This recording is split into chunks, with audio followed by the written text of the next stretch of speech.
بسم اللہ الرحمن الرحیم۔ لوگ کہتے ہیں ہوتا وہی ہے جو نصیب میں لکھا ہو۔ اللہ پاک قرآن میں کہتے ہیں تم مجھے پکار کر تو دیکھو، میں نصیب بدلنے پر قادر ہوں۔ تقوی والا انسان دوسروں کو پریشانی میں مبتلا نہیں کرتا، بلکہ جس سے ملتا ہے چہرے پر مسکراہٹ لیے ملتا ہے، اس کے بولنے اور چلنے میں عاجزی و انکساری ہوتی ہے۔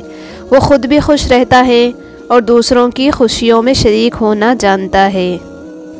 مومن خاموش ہوتا ہے مگر اندھا نہیں ہوتا، یعنی وہ جانتا ہے کہ کون اس کے خلاف ہے، مگر پھر بھی وہ سب کے لیے اپنے دل کو صاف رکھتا ہے۔ جن سے تعلق رکھنا ہو ان سے بحث نہیں کی جاتی، اور جن سے تعلق نہ رکھنا ہو ان سے بحث کا کوئی فائدہ نہیں ہوتا۔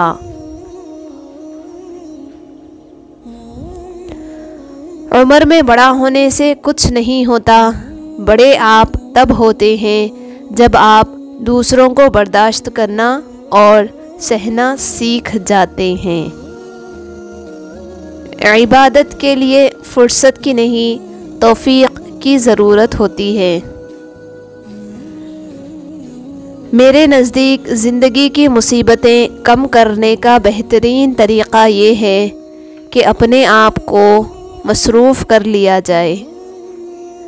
بدتمیزی ہر انسان کر سکتا ہے، مگر کسی کسی کو تربیت روک لیتی ہے۔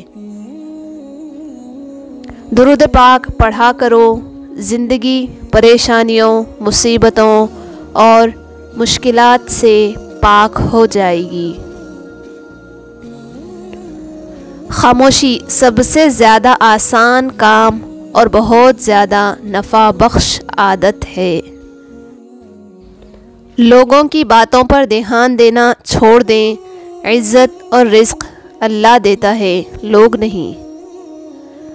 اگر انسان اپنی انگلیوں کا استعمال اپنی ہی غلطیوں کو گننے کے لیے کرے تو دوسروں پر انگلی اٹھانے کا وقت ہی نہ ملے۔ اللہ کی عطا کبھی ختم ہونے والی نہیں، طلب کرنا بندے کا کام ہے، اور آپ کی تقدیر اتنی دفعہ بدلتی ہے جتنی دفعہ آپ اللہ سے رجوع کرتے ہیں۔ بہترین زندگی جینے کے لیے اس حقیقت کو تسلیم کرنا پڑتا ہے کہ سب کو سب کچھ نہیں مل سکتا، اس لیے صبر کا دامن مت چھوڑیں اور اللہ پر یقین رکھیں۔ اگر وہ اچھا نہیں کر رہا تو برا بھی نہیں ہونے دے گا۔ ہم ایسے معاشرے میں رہتے ہیں جہاں ڈرامہ دیکھ کر لوگ روتے ہیں اور حقیقت دیکھ کر کہتے ہیں کہ سب ڈرامہ ہے۔ مطلب کی کشتی پر سوار لوگ بہت جلد مخلص لوگوں سے بچھڑ جاتے ہیں۔ اے لوگو، جینے والوں سے بھی پوچھو کیسے ہو زندہ، مرنے والوں سے تو سب پوچھتے ہیں کیسے مرا۔ اگر احساس نہیں تو پھر سامنے والے کے جذبات محض الفاظ ہی ہیں۔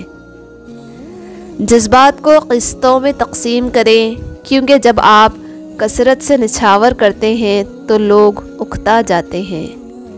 آپ کا ضمیر زندہ اور نیت صاف ہے تو اس بات سے کوئی فرق نہیں پڑتا کہ کوئی آپ کو اچھا کہے یا برا، آپ اپنی نیت سے جانچے جائیں گے، دوسروں کی سوچ سے نہیں۔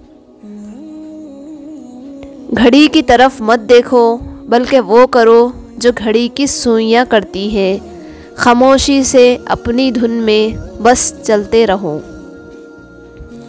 اپنا کردار اتنا مضبوط اور اپنا ظرف اتنا وسیع کر لو کہ لوگ خود تم سے تعلق رکھنے میں فخر محسوس کریں۔ اللہ پاک کے نزدیک سب سے پسندیدہ عمل پریشان حال کی مدد کرنا ہے۔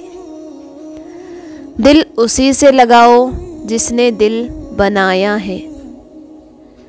دنیا تمہارے لیے بنائی گئی ہے، لیکن تم آخرت کے لیے بنائے گئے ہو، لہٰذا دنیا میں رہو لیکن دنیا کے نہ رہو۔ ہم اپنی زندگی میں مزید دنوں کا اضافہ نہیں کر سکتے، لیکن ہم اپنے دنوں میں مزید زندگی کا اضافہ کر سکتے ہیں۔ وہ فرماتا ہے یہ سختی بس کچھ وقت کی بات ہے، صبر کر لو، میں صبر کرنے والوں کو پسند کرتا ہوں۔ وہ کن کہے گا، تم گرتے گرتے سنبھل جاؤ گے۔ صرف اللہ پاک کی محبت ہی ایسی محبت ہے جو تکلیف نہیں دیتی، جو ذہنی سکون نہیں چھینتی، جہاں دھتکار نہیں ہوتی، جہاں طعنہ نہیں ہوتا، جہاں غلطیوں پر تنہا نہیں کیا جاتا۔ جو والد کی قدر کرتا ہے وہ کبھی غریب نہیں ہوتا، اور جو ماں کی قدر کرتا ہے وہ کبھی بدنصیب نہیں ہوتا۔